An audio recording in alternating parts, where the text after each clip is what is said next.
Bismillah, Assalamualaikum. Halo semua, aku Ima, dan sejujurnya aku nggak nemu feel di buku ini dan nggak ada hal yang spesial dari sosok Angesti yang bisa aku ceritain sama kamu. Kisahnya klasik, perempuan yang udah punya karir cemerlang, bekerja sebagai program director di salah satu TV swasta, anak tunggal yang usianya udah mau kepala 3. Apalagi coba kecemasannya kalau bukan seputar jodoh. Kasus yang kayaknya nih sering banget terjadi di kota-kota besar. Ya, namanya juga genre metropol. Justru yang menarik buat aku malah sosok orang tuanya. Ngomongin soal orang tua, bawaannya bakalan agak sedih bagi beberapa orang, dan juga ada yang mengingat momen bahagia bareng orang tua. Padahal ada hal lain yang jarang banget dibahas selain seneng sama sedihnya aja, yaitu hal-hal lucu yang kadang dilakukan oleh orang tua. Ya, kita tahu selera humor mereka kalau dipakein level ini, itu level 1 aja nggak nyampe. Tapi kita sebagai anak kadang lebih sering ketawa dengan jokes-jokes yang mereka pakai. Kalau anak muda menyandingkan jodoh dengan hal-hal yang berat, romantis, penuh pengorbanan, sampai berdarah-darah mungkin, perbandingan yang dipakai orang tua itu justru seringkali di luar nalar. Pernah gak sih kamu dengar perkataan orang tua yang bilang kalau jodoh itu jorok? Iya, jorok. Jorok karena ketemunya bakalan di mana aja, lewat hal-hal yang gak pernah kita duga, dengan alasan-alasan sederhana yang kita aja gak pernah menyangka akan hal itu. Sederhana, ngelihat dia yang senang nolongin orang, gak sengaja papasan di tangga, punya public speaking yang bagus misalnya, atau mungkin gak pernah ngomong kasar. Sesederhana dia yang ngerokok, tapi tahu etika untuk gak ngerokok di depan orang yang bukan perokok. Tahu-tahu hati jadi ngerasa hangat aja bawaannya. Temen aku bahkan pernah menyukai laki-laki hanya karena nilai matematikanya 3. Aneh kan? Itulah makna jorok dari analogi yang dipakai orang tua soal jodoh. Jatuh cinta itu gak melulu dimulai dari penampilan. Bisa juga dari pemikiran, bisa dari perlakuan, bisa dari perbuatan. Atau kayak sosok Angesti yang justru menyukai Farhan karena kewarasannya.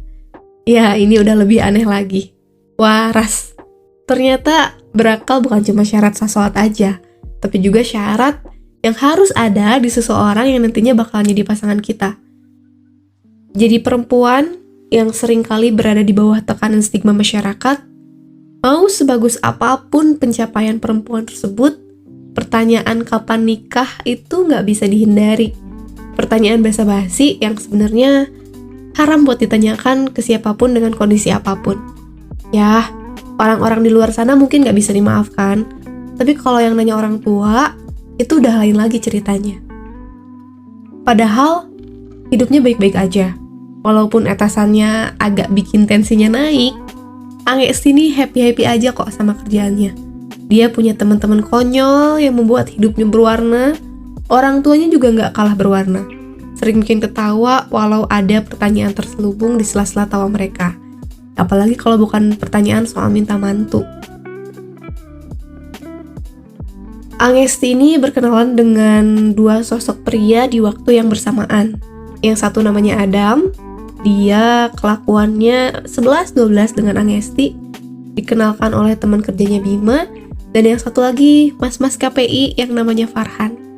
Kenal sama Farhan ini berawal dari sekadar reply Twitter doang, berakhir di pelaminan. Kebayang gak tuh? Ya, singkatnya kisah Angesti gitu-gitu aja. Angesti lebih memilih Farhan yang pembawaannya tenang, kalem dan waras, dibandingkan Adam yang 11-12 konyolnya sama dia. Kan jodoh itu cerminan diri, dan gak semua cermin itu selamanya menampakkan bayangan yang sama. Spion misalnya, kelihatannya di cermin deket, padahal objek di belakang jauh banget. Atau waktu kita pakai cermin di kamar, udah ngerasa paling cakep, pas ngaca di spion, malah merasa jadi upik apu ketemu majikan. Balik lagi soal orang tua, Judul Break a Leg ini juga diambil dari perkataan orang tuanya Angesti waktu dia mau pamit dengan alasan menjemput jodoh. Aku lupa, mama atau papanya yang bilang, "Break a leg Angesti." Idiom yang dipakai dalam bahasa Inggris yang artinya semoga sukses. Nggak tahu itu ibu bapaknya tahu istilah break a leg ini dari mana. Sederhana itu penulis kasih judul di buku ini. Angesti perempuan yang mungkin bakal aku kenali, tapi bakalan cuma sebatas kenal. Aku suka cara dia ngambil langkah-langkah lebih dulu dari Farhan. Dia berani, dia juga yang duluan nanya status hubungan mereka. Tapi aku kurang suka saat dia berbicara jokes-jokes dewasa dengan teman-temannya, bahkan yang laki-laki. Apa nggak risih? Ini opini pribadi aja sih. Secara usia pun, Angesti sebenarnya sudah sangat dewasa. Sampai jumpa lagi. Di Amanillah.